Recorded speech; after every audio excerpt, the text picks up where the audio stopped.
The silence in the ballroom was absolute. You could have heard a pin drop in another state. All those eager, calculating faces, Tyler's smug triumph, Regina's cold disapproval, the manager's panic, froze. Then, they slowly cracked, revealing the confusion and shock underneath. My son Lucas wiped his cream-smeared face on his sleeve, ruining the Balenciaga pajamas I'd told him 100 times not to play in, and clung to my leg. "I'm sorry, Dad. The cake looked really good." I placed a hand on his head, my eyes never leaving the manager. "You were saying? About arresting the thief?" The manager's face cycled through shades of purple and white. He looked from me to Lucas, to my wrinkled but undoubtedly real sleepwear, and then to the security guards who had frozen mid-step. He made a sound like a choked engine. Mr. Brown, there's been a terrible misunderstanding, sir. We were just concerned for the young master's safety. His safety was fine until your waiter started screaming and your guests tried to use him as a networking opportunity," I said flatly. I looked at the waiter who was now trembling. "You still think I stole these?"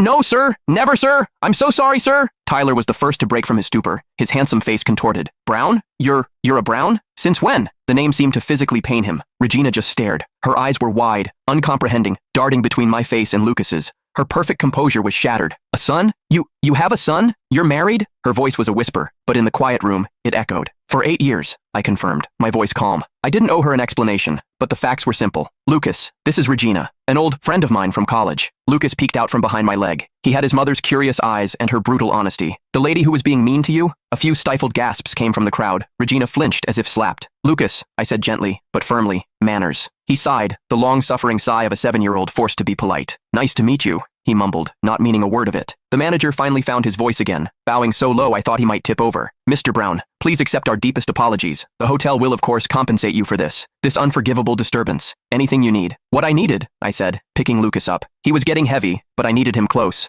"Was to find my son, who wandered out of our suite because someone," I gave him a look, "forgot the rule about not leaving without Dad." "The cake," Lucas whispered again, by way of explanation.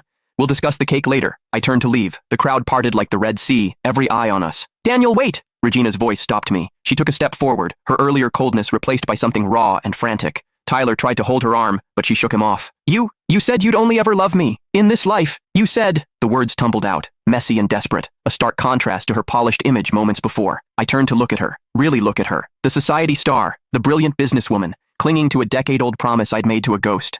The ghost of the woman I thought she was before she jumped off that ship.